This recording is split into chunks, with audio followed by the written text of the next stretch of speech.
Hello guys, कैसे हैं आप? उम्मीद करते हैं कि आप सब खैरियत से होंगे, खुश होंगे। मेरा नाम है मोहम्मद से। मेरा नाम है रहमान अनवर। और मैं हूं जफर इकबाल। और भाई देखने जा रहे हैं वीडियो। काफ़ी इंटरेस्टिंग टॉपिक है, देखते हैं वीडियो। हर बार जब आप सोशल मीडिया टीम पर किसी मल्होत्रा। खूबसूरत ब्लॉगर को पाकिस्तान की तारीफ में कसीदे पढ़ते सुने हम्म। तो इस बात को याद रखिएगा कि हर मुस्कुराहट मासूम नहीं होती। कुछ के चेहरे मासूम होते हैं लेकिन अंदर जहर भरा होता है। ज्योति मल्होत्रा ऐसी ही जहरीली थी, जो कहने को तो हरियाणा की यूट्यूबर थी, चेहरा खूबसूरत था लेकिन दिल में देशद्रोह का काला जहर भरा था। वो हंसती थी भारत की बेटी बनकर, लेकिन बिक चुकी थी पाकिस्तान के हाथों। आईएसआई का एक जिंदा टूल थी जो यूट्यूब और इंस्टाग्राम के जरिए एक तरफ भारत के युवाओं के दिलों में पाकिस्तान का मीठा जहर घोल रही थी, तो दूसरी तरफ भारत की जानकारियां लव जिहाद में पढ़कर पाकिस्तान को पहुंचा रही थी। सोशल मीडिया पर इश्क लाहौर की पोस्ट करके गद्दारी भारत से कर रही थी। भारतीय सुरक्षा एजेंसियों और पुलिस ने उसे धर दबोचा। उसने लिखित में कबूलनामा किया, लेकिन सवाल यह है कि ऐसे देशद्रोहियों का भारत में गटर कितना गहरा है। कितने और ज्योति भारत की मिट्टी पर सांप बनकर रेंग रहे हैं। वैसे सच कहें तो धिक्कार है ज्योति और ज्योति जैसे लोगों पर जो भारत के लिए जिंदा बम है। धिक्कार है ऐसे गद्दारों पर जो इश्क, शांति, संवाद जैसे शब्दों के पीछे छिपकर हिंदुस्तान को नीलाम करने की सोचते हैं। कौन है ज्योति मल्होत्रा, आज सबके मन में सवाल है।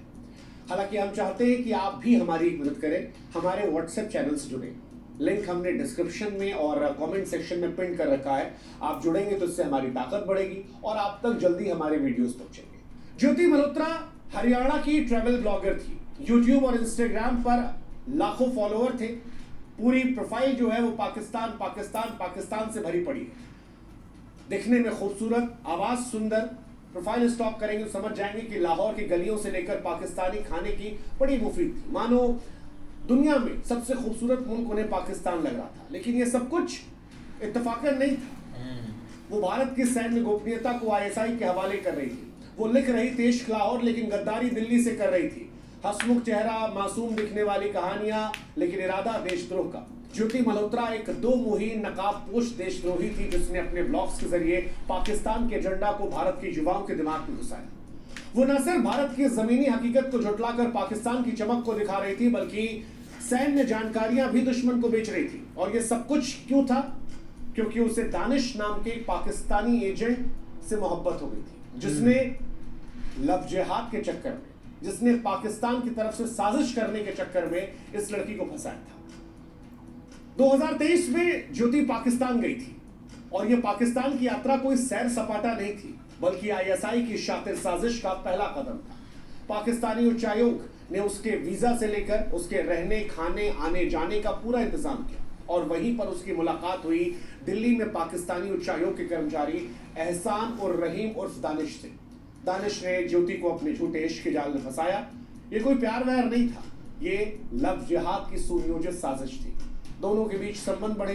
ज्योति का दिमाग जो है वो पाकिस्तानी प्रचार तंत्र ने पूरी तरह जकड़ लिया। पैसे भी दिए गए, इसे मदद की गई, दुनिया भर में घुमाया गया, दुनिया भर में अय्याशियां करवाई गई। दानिश ने उसे तमाम पाकिस्तान के आईएसआई एजेंट से मुलाकात करवाई, उसके सारे शौक पूरे किए। हाल ही में दानिश के साथ वो इंडोनेशिया के बाली भी गई थी, जो दर्शाता है कि दानिश ने इसे फंसाने के लिए किस हद तक जाकर इसका दिल जीता। इश्क के नाम पर, पैसों के नाम पर, घूमने के नाम पर देश को बेचने की कहानी आज हर भारतीय के दिल में आग लगा रही है। दानिश अपने मुल्क के लिए काम कर रहा था, लेकिन ज्योति जैसे गद्दार भारत के लिए अभिशाप है, जो पैसों के लिए, इश्क के लिए, घूमने के लिए, शौक पूरे करने के लिए अपनी देश की सरजमी को बेचने को तैयार रहते हैं, अपनी मातृभूमि से गद्दारी करने को तैयार रहते हैं। ज्योति के ब्लॉग्स को भी हमने खंगाला। ज्योति के ब्लॉग्स कोई ट्रैवल डायरी नहीं थी, बल्कि आईएसआई के प्रचार का हथियार थे। जैसा कि हमने कहा, लाहौर इश्क और ऐसे तमाम पाकिस्तान से जुड़े पोस्ट, ये सब कुछ एक सोची समझी साजिश थी। दिखाने की कोशिश थी कि पाकिस्तान जो है वो दुनिया का स्वर्ग है।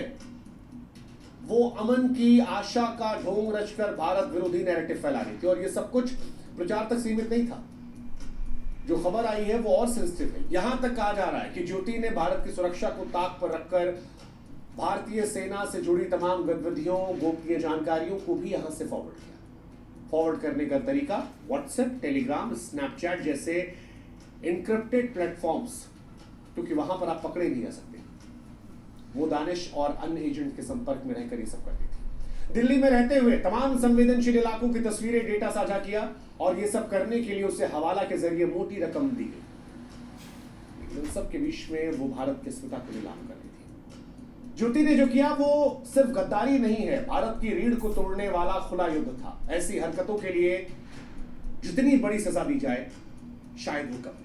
सच कहा था शौर्य फिल्म में ब्रिगेडियर प्रताप सिंह ने कि दुश्मन सिर्फ देश के बाहर नहीं होते, दुश्मन घर के अंदर भी होते हैं, गद्दार देश के अंदर भी होते हैं। और ज्योति जैसे गद्दार जो भारत की सुरक्षा को ताक पर रखकर देशद्रोह का खेल खेलते हैं, वो भारतीयों को शर्मसार करते हैं। बड़ी शर्म आ रही है कि दिल्ली में रहते हुए भारत की जानकारियां साझा की जा रही थी। चंद पैसों के लिए प्यार का नाम देकर देश की अस्मिता को नीलाम करना लानत है, ऐसे लानत है। हालांकि अगर आपको लग रहा है कि ज्योति अकेली थी तो आप गलत है। ज्योति अकेली नहीं थी, एक पूरा नेटवर्क था जो इसके लिए काम कर रहा था। गजाला नाम की महिला का नाम आ रहा है जिसने वीजा प्रक्रिया में हेल्प की। शामीन मोहम्मद का नाम आ रहा है जिसने हवाला के जरिए ज्योति को पैसे भिजवाए। अरमान नामक एक व्यक्ति का नाम आ रहा है जिसने डिफेंस एक्सपो 2025 की जानकारियां पहुंचाई और उसके बाद एक्सेस दिया, और ये सारी जानकारियां हिंदुस्तान से पाकिस्तान में। अब सवाल ये है कि जब ज्योति अकेली नहीं थी और उसके साथ कई और लोगों का नाम निकलकर सामने आ रहा है, तो फिर ये परेशान करने वाला है, क्योंकि कोई नहीं जानता कि भारत में ऐसे और कितने गद्दार, कितने ऐसे सांप हैं जो भारत में रहते हैं और पाकिस्तान के हाथों बिके। कोई नहीं जानता भारत में कितने लोग पैसों, झूठे इश्क, धार्मिक उन्माद के लिए अपनी मातृभूमि को भेज रहे हैं। सच कहें तो ये घर के विभीषण है जो भारत की जड़ों को खोखली कर रहे हैं। बाहरी दुश्मन से सेना तो निपट रही है, बाहरी दुश्मन को सेना सबक भी सिखा रही है, लेकिन सवाल ये है कि जब अपने ही घर में ऐसे गद्दार बैठे हो तो फिर क्या करें? क्योंकि ये गद्दार हमारे देश के जवानों की जान से खिलवाड़ कर रहे हैं। सैन्य ठिकानों की जासूसी करना, देश के खिलाफ दुष्प्रचार करना, ये जंग जब हमारे घर से की जाती है तब ये देश को तोड़ने वाली होती है। ज्योति जैसे गद्दार सोशल मीडिया को हथियार बनाकर युवाओं के दिमाग में जहर भरते हैं। ये वही लोग हैं जो कहते नहीं पाकिस्तान इज फॉर पीस, और एक आम हिंदुस्तानी को यह एहसास होने लगता है, वो मानने लगता है कि नहीं जी, उनके कल्चर को बढ़ावा देना, उनकी चीजों को शामिल करना, बहुत सॉफ्टली नैरेटिव के तहत इनको पैसे मिल रहे। हमें आपको अंदाजा नहीं होता कि ये दुश्मन की रणनीति का एक बहुत बड़ा हिस्सा है। ये सिर्फ सैन्य खतरा नहीं है, सामाजिक एकता, आर्थिक स्थिरता और भारत की आत्मा पर सीधा हमला है। ये ऐसे गद्दार हैं जो भारत के लिए कैंसर है, और ऐसे गद्दारों को ढूंढना होगा, जड़ से उखाड़ कर फेंकना होगा। ये मामले चीख चीख कर बताते हैं कि भारत के भीतर एक नेटवर्क सक्रिय है जो बहुत ही प्रो पाकिस्तानी। कई बार आपको बड़े बड़े सितारों में भी कई ऐसे लोग मिल जाएंगे जो पाकिस्तान की बोली बोलते हैं, वो जो पाकिस्तान को सूट करती है। हिंदुस्तान में रहते हैं, खाते हमारे यहाँ का है, सुविधाएं हमारे यहाँ की है, लेकिन बोली उनकी यहाँ की है। इससे पहले भी आपने देखा होगा तमाम ऐसी महिलाएं थी जो भारत की थी, पाकिस्तान में शादी कर चुकी थी, लेकिन हिंदुस्तान में रहती थी, सुविधाएं यहाँ की लेती थी, बच्चा वहां पैदा करती थी, आतंकी वहां से आता था, लेकिन यहाँ फायदा उठाया था। और फिर यही लोग इस पार उस पार कई बार स्लीपर सेल तक आ गए। बहुत सारे ऐसे उदाहरण, शायद सब नहीं होंगे, लेकिन इनमें से होंगे बेशक। तभी शायद पाकिस्तान समर्थित आतंकवादी हिंदुस्तान में आकर ऐसी हरकतें करते, तभी शायद हिंदुस्तान के अंदर पाकिस्तान के समर्थन की आवाजें निकलती है। ये घर के विभीषण है जो भारत की जड़ों को खोखला करते हैं। अब सवाल ये कि ये क्यों करते हैं? ज्योति का मामला गद्दारी के घिनौने कारणों को उजागर करता है। कई सारी वजह। एक वजह पैसों का लालच। आईएसआई ने ज्योति को हवाला चैनलों के जरिए मोटी रकम दी, उसकी लग्जरी ट्रिप्स जो है इसकी गवाही देती, उसे घुमाया गया दुनिया भर, उसके लिए इंतजाम किए गए, बाली, इंडोनेशिया, जहां भी जाना उसे, वो एक्सेस, पाकिस्तान में जाना, इंपॉर्टेंट जगहों पर एक्सेस देना। दूसरा, झूठा इश्क। इश्क इंसान को अंधा कर देता हो, और हनी ट्रैप का हो मामला या फिर लव जिहाद का मामला, अक्सर इन मामलों में इश्क को ही रखा जाता है। दानिश ने लव जिहाद की चाल चलकर ज्योति को फंसाया, भावनात्मक शिकार की शातिर साजिश थी। तीसरा, ब्रेन वॉश। अमन की आशा जैसे सो कॉल्ड पीस के इवेंट जो है वो ढोंग के चलते अक्सर लोगों पर असर करते हैं। जैसे हमने कहा कि वो पाकिस्तान का एजेंडा है। जी, पाकिस्तान एक कल्चरल देश है, अजी घंटा देश है। पाकिस्तान आतंकवादियों का देश है। पाकिस्तान इज फॉर पीस, वही पीस जहां पर आतंकवादियों को 14 करोड़ रुपए दिए गए, पाकिस्तान का असली चेहरा उजागर करना जरूरी है। वो जो सामने रख के पाकिस्तान दिखाता है और जो पीछे से छिपाता है, जब तक वो एक्सपोज नहीं होगा तब तक हमारे देश में युवा जो है वो आकर्षित होते रहेंगे और ज्योति जैसे गद्दारी भी कुछ कर लेंगे। ये समझने की जरूरत है। तीसरा, कमजोर पृष्ठभूमि। सामाजिक और आर्थिक रूप से कमजोर लोग अक्सर इस नेटवर्क का आसान शिकार बनते हैं। और चौथा, वो शिकार बनते हैं जो कभी परेशान हुए, कभी किसी दंगों में कोई परेशान हुआ, उसको ब्रेन वॉश करना बड़ा इजी होता है, बड़ा इजी होता है। तमाम फिल्मों में भी देखा होगा, इट्स वेरी इजी। वैसे समझना हमको ये भी होगा कि अमन की आशा दुश्मन की साजिश। ये जो सो कॉल्ड पीस इवेंट है, अमन की आशा जैसे संगठन भारत पाकिस्तान दोस्ती का झूठा राग लाते हैं, लेकिन आप ऐसे मामले साबित करते हैं कि ये जासूसी, प्रचार, फंडिंग करता है।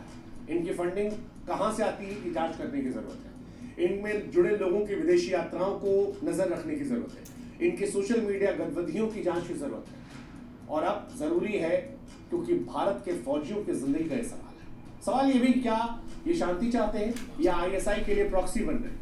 इनके पर्दे के पीछे क्या भारतीय समाज पूछने आता है। ऐसे संगठनों पर नजर रखनी होगी, वरना दीमक की तरह ये हमारे देश को खोखला करेंगे। जनरल विपिन रावत ने कभी सच कहा था कि भारत 2 नहीं 2.5 मोर्चों पर लड़ रहा। पहला मोर्चा पाकिस्तान से, दूसरा मोर्चा चीन के साथ, लेकिन तीसरा सबसे खतरनाक है, जो ज्योति जैसे गद्दारों से लड़े। घर के गद्दार, वो जो भारत में रहते हैं लेकिन पाकिस्तान का झंडा फहराते हैं, भारत की मिट्टी पर पलकर उसकी छाती पर खंजर फेंकते हैं।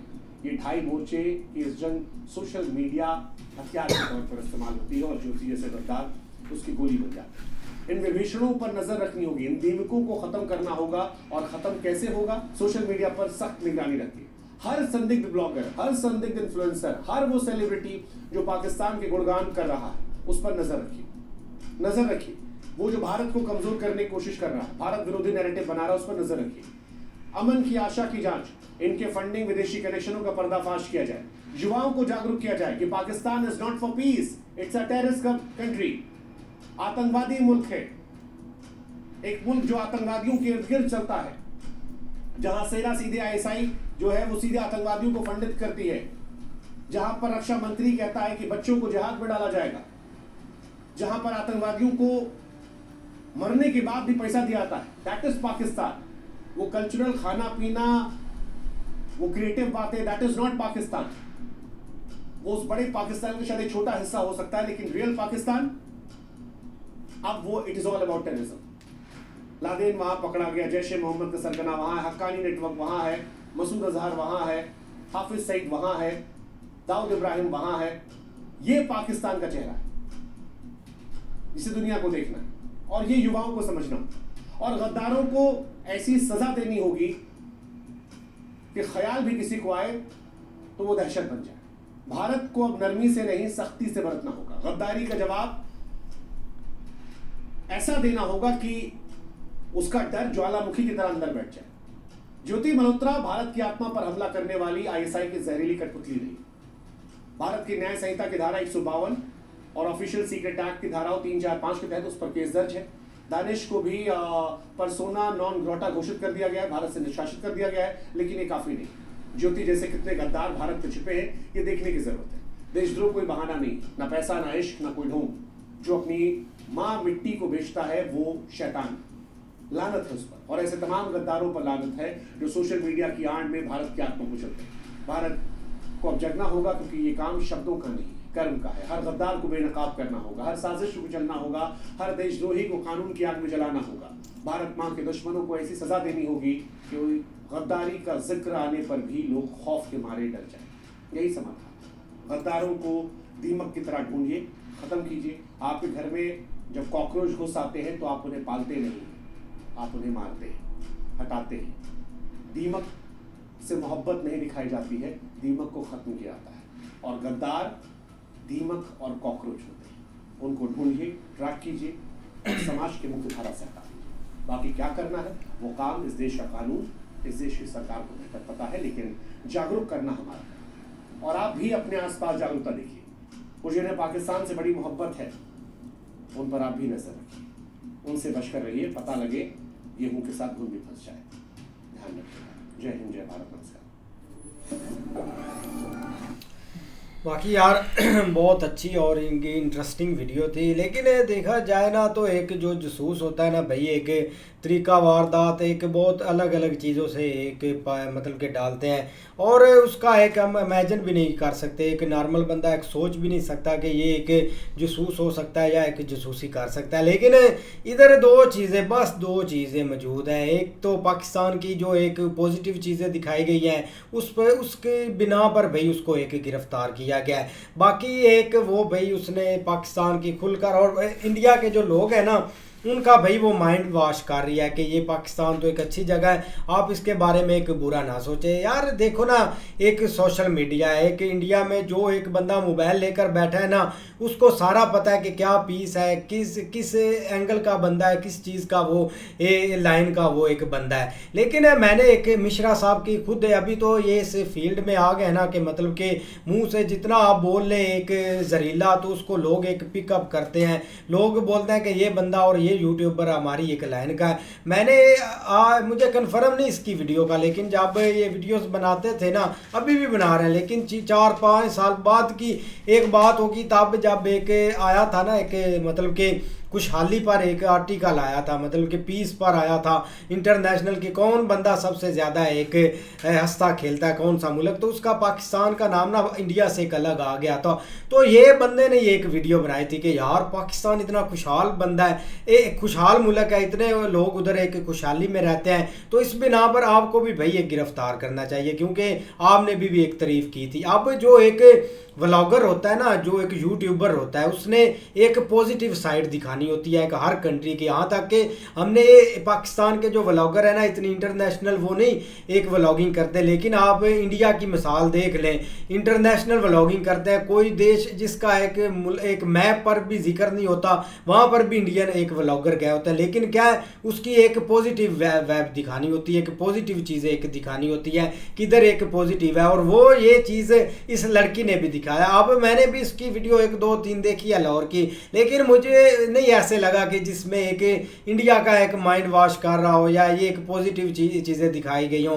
अब उसकी बिना पर अब अगर गिरफ्तार करना है फिर तो भाई डॉक्टर यात्री को भी गिरफ्तार किया जाएगा, जिसके कमेंट्स में देख रहा था, लोग बोल भी रहे थे कि ये देशद्रोही है। परमवीर को भी गिरफ्तार करना चाहिए, वो भी 2 दफ़ा आया है पाकिस्तान में, और अनगिनत एक व्लॉगर है जो परमवीर आया है। अच्छा। कॉरिडोर उसने एक विजिट भी किया, इधर से चीज़ें भी खरीदी है, एक इधर के दुकानदारों को एक पैसा भी खुला दिया था एक फ्री का, एक थोड़ी सी कीमत होती थी लेकिन वो ज़्यादा दे देता था। लेकिन ये एक नफ़रत है, एक देश के खिलाफ एक नफ़रत निकल कर आ रही है कि जिस बंदे ने एक पॉजिटिव चीज़ दिखाई है उसके ऊपर ये जासूसी का धब्बा डाल करना उसको एक गिरफ्तार किया जाए, और ये एक नफ़रत ही आप समझ लें, ऐसा तुक नहीं बनता।